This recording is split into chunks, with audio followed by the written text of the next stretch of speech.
Pinoy boxer Christian Araneta pinabagsak kalabang Thai sa loob ng 15 segundo. Panalo via first round knockout.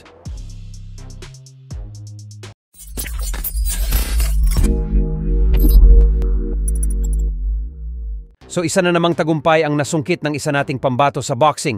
Ito po ay dahil muling naging matagumpay ang ating pambato sa junior flyweight division na si Christian Araneta sa naging laban niya kontra sa dayong Thai fighter na si Sanchay Yotbon na ginanap sa Mandawi City. Ipinamalas ni Araneta ang lakas ng kanyang kamao sa bakbakan nila ni Yotbon dahil sa loob lamang ng 15 segundo sa round 1 ay pinabagsak niya agad ito sa pamamagitan ng isang suntok lamang. Bagamat nakabangon pa naman sana ang pambato ng Thai dito, tila hindi talaga kinaya ng kalaban ang mga suntok ni Araneta. Masyadong malakas lang talaga ang ating kababayan para sa kanya.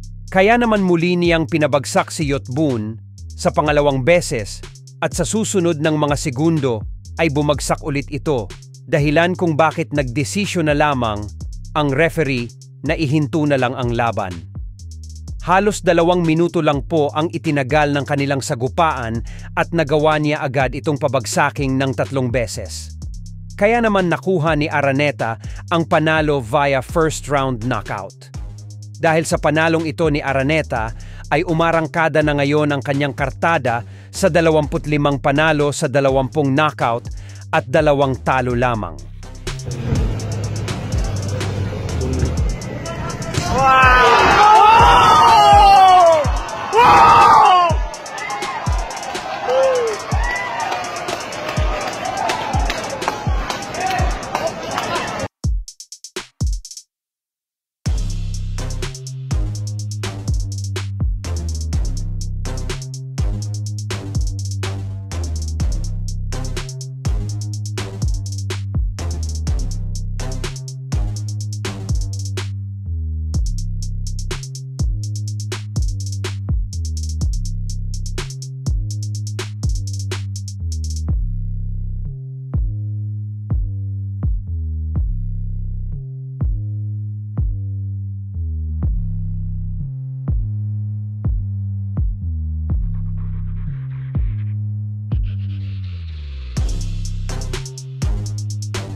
Ito din po ang nagsilbing pangalawang magkasunod na panalo ni Araneta via first round knockout.